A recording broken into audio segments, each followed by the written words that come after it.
Wait a minute. Before we got any questions, I got some breaking news now. Okay. I've just looked at, remember I told you about itrwrestling.com is Inside the Ropes. Our friend Kenny McIntosh over there with that organization. They have got a new story up on their website. You want to know the title? Okay. Jake Roberts on MJF's pipe bomb promo. Quote, "It made me sick." Oh, unquote. come on. I listened to this. That wasn't what made you sick, Jake. Hate to break it to you. That wasn't it. Well, that's a certain kind of sick. But anyway, it says Jake Roberts has hit back at MJF following his already infamous pipe bomb promo on AEW Dynamite, claiming there will be locker room repercussions. While MJF has never been known for being particularly understated, his appearance on the most recent episode of Dynamite will undoubtedly go down in history. Whether that's for the right or wrong reasons, only time will tell. After a weekend where he missed a FanFest appearance and his relationship with AEW President Tony Khan seemingly hung by an ever-increasingly stretched thread, MJF decided to fire back, and he cut that promo that everybody's been talking about, demanding, fire me, you fucking Mark, blah, blah, blah. Mike was cut. MJF obviously has been removed from the roster page. His merchandise is pulled down. What's going on? Did Tony know?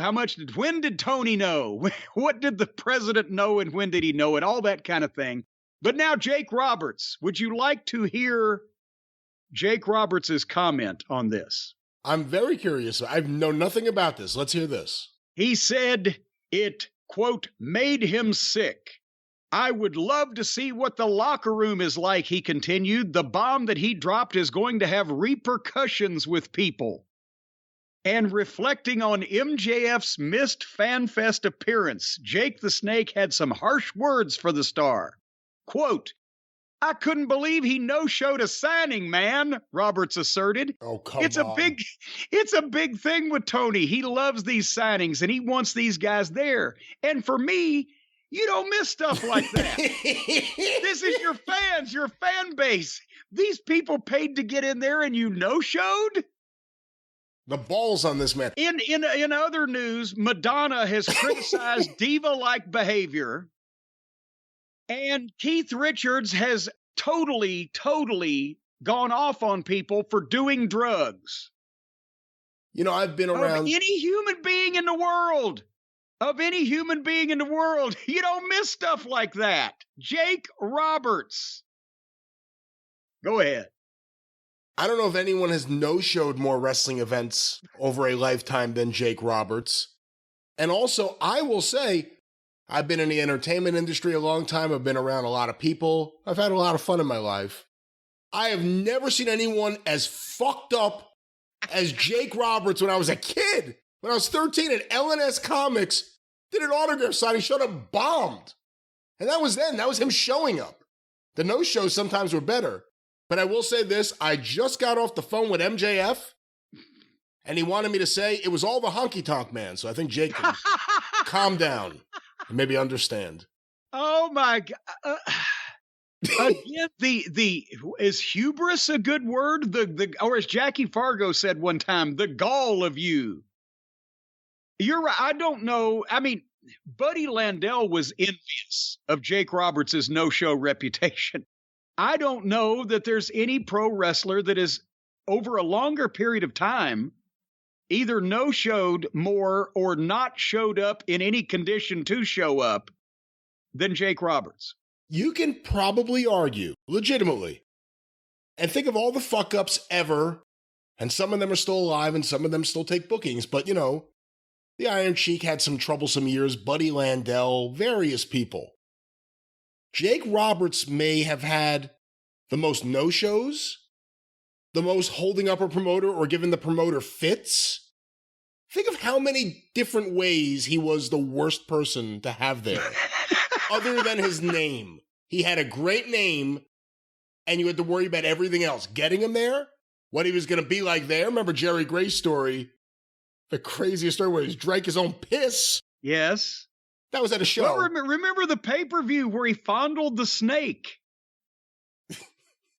Remember that one? Well, which one? That was the Legends of Wrestling? That was the Heroes of Wrestling, or Legends of Wrestling, or whatever. He's got this giant snake, and he takes it out like it's his dick and begins jacking the snake off. Or jaking this. Maybe it's jaking the snake. There is no one who has ripped off more people in and around wrestling. I think you could actually say that currently than Jake Roberts. I'm talking about women who had their life savings wiped out. There are stories of that, multiple stories of that. And, I didn't even do this to hop on Jake now with the Crazy Train stories, because everybody knows him, and I mean, it's Jake. But for Jake to say this, how can Jake Roberts utter the words, and for me, you don't miss stuff like that. This is your fans, your fan base. These people paid to get in there and you no-showed. Anybody else in the world, that would be a pretty fucking valid criticism of MJF, whether he was pissed or not. But Jake Roberts, the all-time leader in no-show, hold up, fuck you. I'm going to be drunk if I'm there, or high if I'm there, or maybe I won't be there, or maybe I won't be there long. Hey, here's a question for you.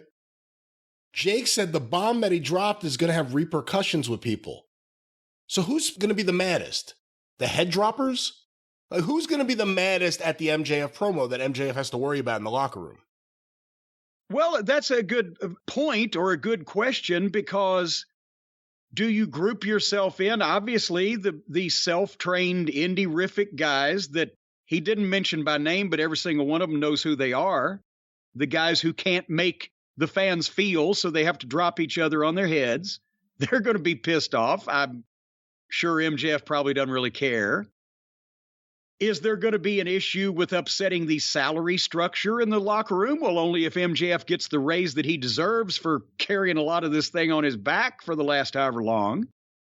But then some other people are going to have to fucking be able to make the case, well, why shouldn't I get a raise? Well, what'd you do to get one? Where's your ratings? Where's your fucking interest? Blah, blah, blah. But that goes on in every locker room. As soon as you hire a star for any money, then the other stars want the same amount of money that star got, which was one of the things that led WCW to fucking implode, because they had not only signed but they signed Hall and Nash with the favored nations clause. They had to get a raise anytime anybody else came in. But then they gave Eric Bischoff permission with the company he was running to bring Bret Hart in and not pay them that much because they couldn't. But you've always got something like that in a locker room in a wrestling company when there's money being paid or business being done. And sometimes the money that's being paid to people, those aren't the same people that are the ones that are doing the business. So therein lies the bone of contention. But since Vince McMahon has been dealing with that for 40 years, Tony Khan doesn't even have the fucking balls or the guts or the goddamn ability to separate business from friendship enough to tell Dwarf Dongsucker and fucking Jelly Nutella that they're fired. He just lets their contract run out, leaves them sitting at home, and keeps sending them a check every week. And a lot of people go, well, that's a fine businessman. Well, goddamn, no, it's actually not. When you hire somebody simply on somebody else's say-so and keep them employed for 3 years, even though they're useless, and just bring your program down to the point where finally people get so sick of looking at them, and you've got other guys that are better to feature, so you just leave them off, but you still pay them? That may be good business for the guy that's getting paid, but it's not good business for the guy that's doing the paying.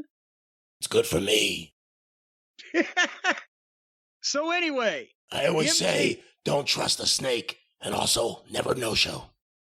And never book one either, because they don't show up on time. But MJF is going to ruffle some feathers of people that aren't as good as he is and aren't attracting the attention and the interest that he is. And, well, sorry. But for Jake to say any of this and Jake dividing a locker room. Where was he when all those people were sitting in the locker rooms going, well, fucking Jake ain't here again. I got to work twice, or fucking Jake ain't here again. He's in the main event. People are going to ask for their money back. Or even worse, Jake's here and he's high. Who's going to protect me? Jake's here and he's fucked up. So how much harder do we have to work to cover up for that? Or is he going to fucking drop me on my head because he don't know where his head's at? Some people shouldn't comment on certain topics. That's all I was going to say. I just saw that and got a tickle out of it. I thought you might also.